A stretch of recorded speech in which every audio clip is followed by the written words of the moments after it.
je peux vous dire que notre pays est l'un des rares à encore avoir des problèmes les plus importants. Tout simplement parce qu'on a piétiné les choses dès le début au Bénin.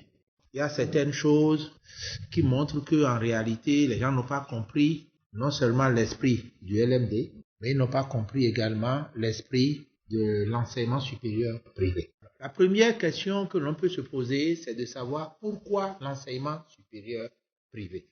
Autrement, est-ce que l'État est en train de faire des faveurs à quelques privés entrepreneurs ou bien est-ce que c'est ces privés entrepreneurs qui sont en train de faire du bien à l'État? Sans trancher, je vous dirais que le test fondateur de l'enseignement supérieur privé a été commandité par le CAMES à moi en 1987-88. Je l'ai présenté en 88 devant le ministre de l'enseignement supérieur du Burkina, M. Laya, à l'époque. Et nous sommes partis de l'expérience des écoles confessionnelles, des écoles privées dans le secondaire, dans le primaire, qui ont produit de très hauts cadres et qui jusque-là n'ont pas démérité et pour lesquels l'État n'était pas obligé de foutre son groin à tout moment. Il y avait un certain nombre de mots. Un, c'était la massification. La massification qui revient finalement à la destruction de l'infrastructure parce que ce qui est prévu pour 500 personnes, vous avez 10 000, 15 000 dedans. Et vous voyez qu'en l'espace d'une année, 2 ans, ce que vous devez amortir en 50 ans, 100 ans, vous l'avez détruit. La massification entraîne immédiatement un taux d'encadrement très faible. Et par conséquent, ça rejaillissait en même temps sur la qualité de l'enseignement qui était donné. En un mot, l'État se retrouvait dans une situation où il n'arrivait même plus à faire face aux charges. Pas de construction, la croissance démographique s'exerçant, le flux de bacheliers qui venaient, l'État était de plus en plus incapable de les admettre. Face à cela, qu'est-ce que l'État peut faire? Il faut limiter le gaspillage. Mais comment limiter le gaspillage? C'est d'aller vers un peu le modèle anglo-saxon qui admet l'existence de l'école privée et de l'existence de l'école publique, avec pratiquement des considérations égalitaires pour les deux, pas de discrimination. Si vous regardez aux États-Unis, les 10 meilleures universités, c'est les privées. Donc nous avons dit, on va le faire. Mais voulant le faire, nous allons tout simplement alléger la charge à l'État, à savoir que les parents d'élèves qui ont la capacité de financer la formation de leurs enfants, nous n'avons aucune obligation de les envoyer dans le public.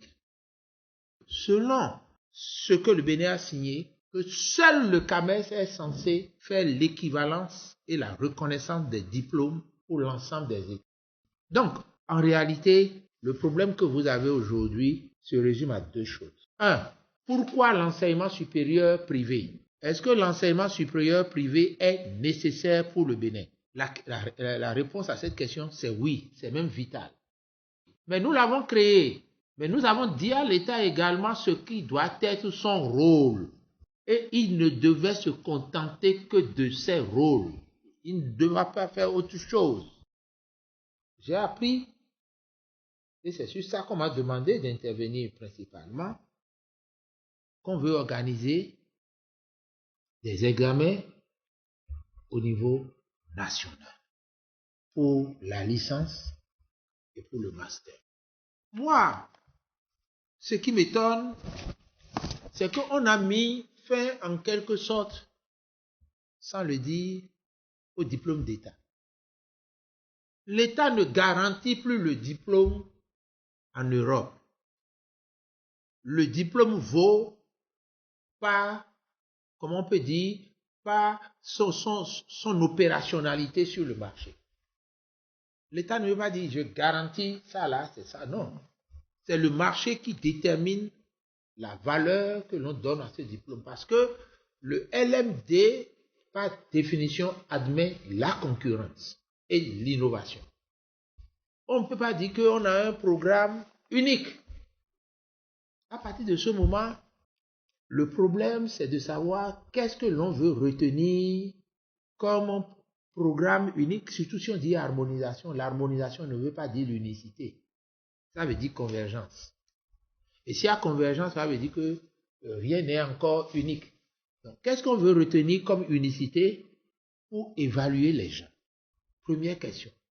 Est-ce que ce que l'on retient comme unicité est pertinent pour permettre d'avoir des étudiants compétitifs? Est-ce que c'est une manière de simplifier, de ne prendre que le minimum pour tout le monde? Est-ce que ce n'est pas un nivellement par le bas? Ça, c'est autant de questions. Ce programme-là, sur la base de quoi il a été émis? Deuxièmement, les diplômes du LMD ne sont par définition des diplômes d'établissement. Ce n'est pas des diplômes d'État. Moi, je suis docteur de l'Université d'Orléans. Je ne suis pas docteur de l'Université de Dauphine.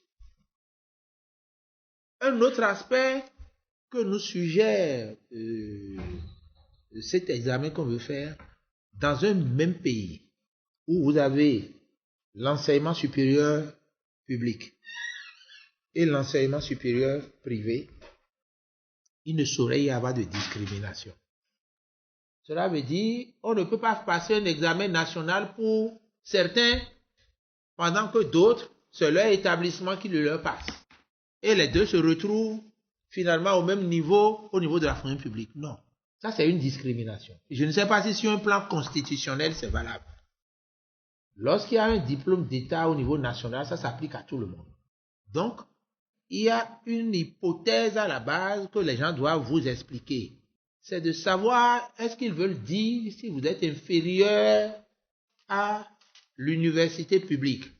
Est-ce que c'est la thèse qui est soutenue?